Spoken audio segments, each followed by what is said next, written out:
Hello, this is Critical Guitar. My name's Cole, and I was just messing around on my couch this weekend, and I came up with this interesting kind of tapping lick. Here, I'll show it on the hand cam.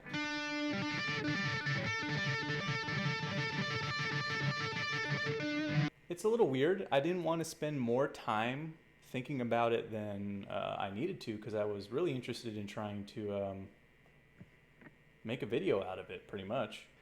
I've really just messed around with kind of hammering on and every single finger from nowhere and tapping on this hand, obviously, and we'll see what happens. I have no idea. I have not thought about this at all. I just came up with it. I liked it. I played around with it for a while, and now I just want to think more about it. So I'm over here between strings, the second and the third strings, and I'm hammering on from nowhere, third string at the 7th fret, and then with my pinky hammering on from nowhere at the 10th fret. So I get kind of something that's like something like that. And with my other hand, I've got myself, ring and middle are tapping.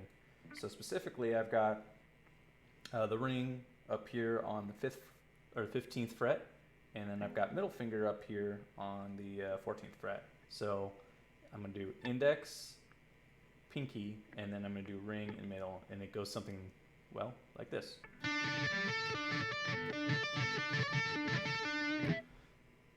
So that's the short of it. I was originally thinking this is some kind of like key of G sort of a thing. So I've got the major scale up here. Let's move it around so we're specifically in the key of G. So like I said, I was at 7th and 10th up here, D and A. And then I was up here at 15, oh, another D and an A. That's so funny. So I'm actually going D and A and D and A. When I was originally thinking about this, and I was just looking at the shapes, I was like, oh, okay, we've got ourselves kind of this relationship that is really just kind of a power chord, but based on the third and the second string. So let's do it like the fifths way. So again, we'll start D and A, D and A. This D can be here, D and A. And then when I get over here to the second and the third string, I need to change my fingering around. So we've got D and A. And so that was what I was first that was the first thing I thought of. It was like, okay, we're fifths, doing fifths up here.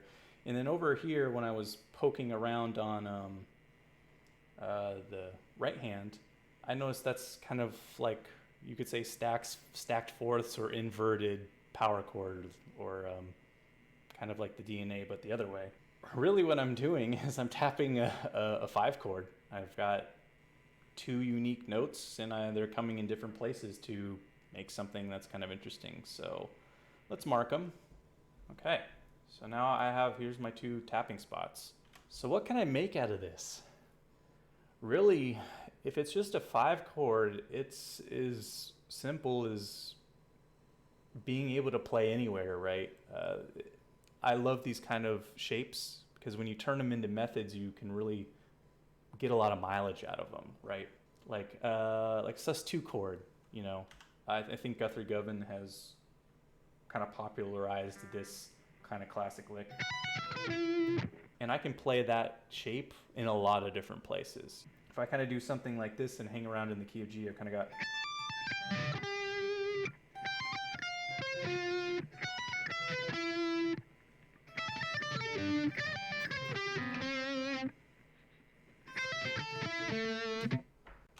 So all those are perfect for kind of the key of G. Of course, they're better over their suited chords, but they're something that you can play that sounds unique and interesting, and you don't need to think too hard about what's coming up.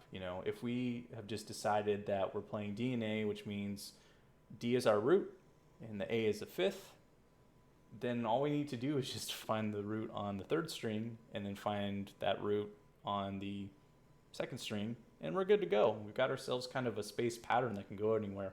So if I was probably making an exercise for myself, I'd probably just ascend a scale, and then I have to do it for D, and then I have to do it for F, and so on, and just go all the way up the scale, and then continue on and do that all throughout the circle of fifths. Yeah, this is incredibly useful. If we're thinking about things that we can use everywhere and use all the time and apply to theory, this is great. But it is a little simple. Maybe I'll start adding in kind of the other chord shapes. So maybe instead of like a root and a fifth, I'll play a root and a major third or a minor third, and then we'll go hit that root again and hit the five. So let's mark out what that shape would look like. Yeah, I got that D and I got that F sharp. And then we have the same ones as we did before.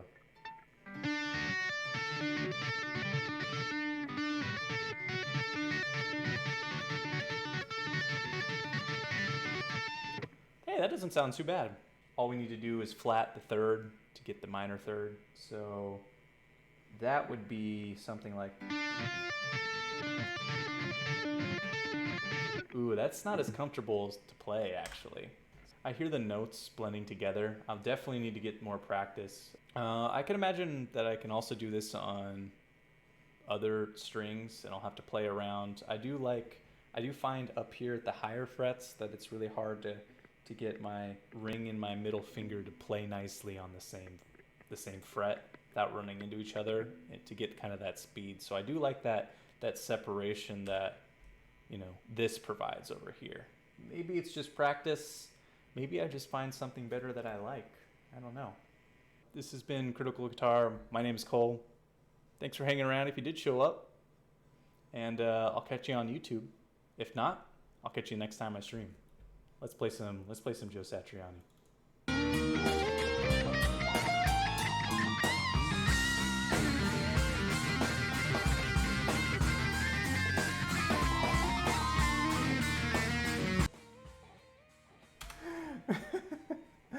Oh man, does not get old.